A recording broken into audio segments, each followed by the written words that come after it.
What is a sales agent's job? 1, lead generate. Write this down. You have five descriptions in your job. 1, lead generate. And guys, this is straight from Bold and Keller Williams and MREA and everything. Lead generate. Number 2, follow up. Follow up.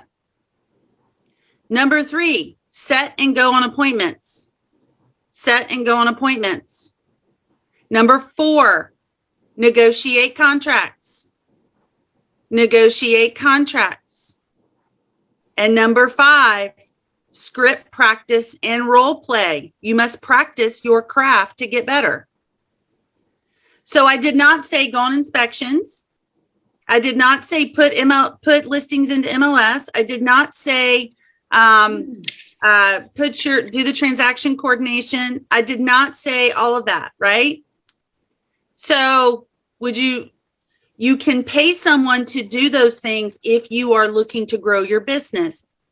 If you're wanting to grow your business, not only if you want to grow your business, can you pay other people to do those things, but do you want to get your life back and your time back with your family? Do you want to get time back to go exercise? Do you want to get time back to read a book?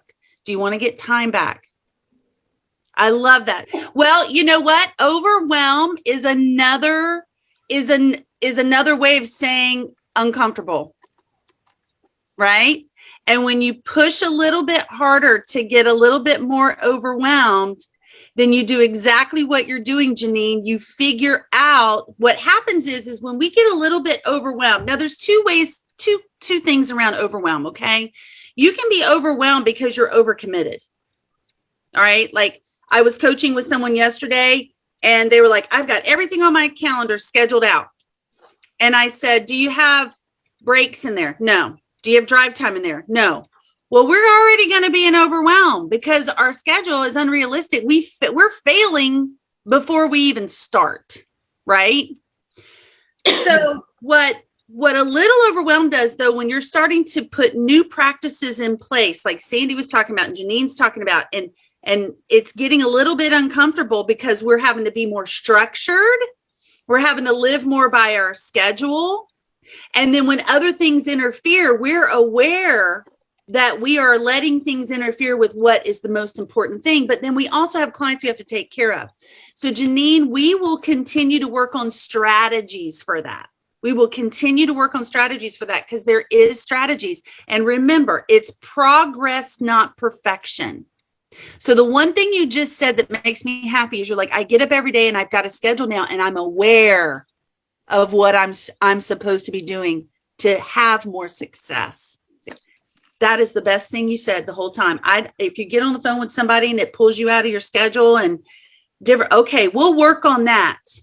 But you now have an awareness. And that awareness sometimes can lead to overwhelm. Guys, you get overwhelmed a lot of times when you're doing something, when you know you should be doing something else to move your business forward, but you're caught in something else that's dragging you away.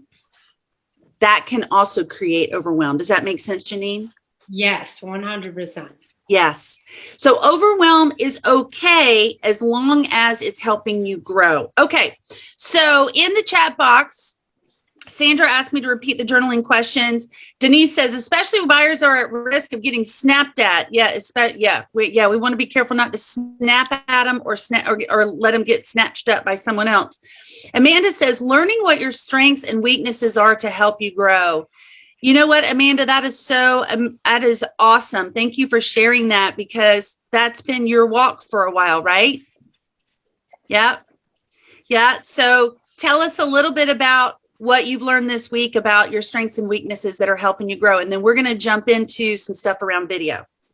Well, like we started at the very beginning, Becky, last year is, switching Mark and I's roles on what we do. And then just learning what my team, their strengths and weaknesses are as well. So it's just a learning curve.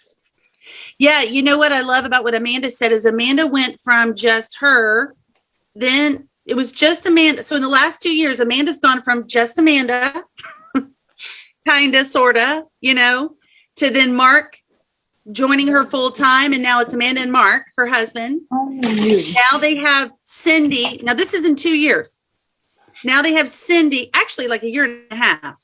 Now they have Cindy, who's their full-time administrative assistant. operations director, I should say. And then now they have an ISA. Now, don't run out and get an ISA just because Amanda's got one. Their business plan is different. I mean, when they have thousands of leads in your database, then you can get an ISA, okay? Like several thousand of leads, okay? They got an ISA. There's Cindy back there saying, hey to everybody. So now in a year and a half, and on top of that, they've grown from what, Amanda, about 10 million to what did you close last year? About 27. 27 million. And the goal this year is? 50 million, right? 50. And in our coaching yesterday, we talked about how Amanda and Mark now are not just real estate professionals, but they now have to become attractors of talent to their team.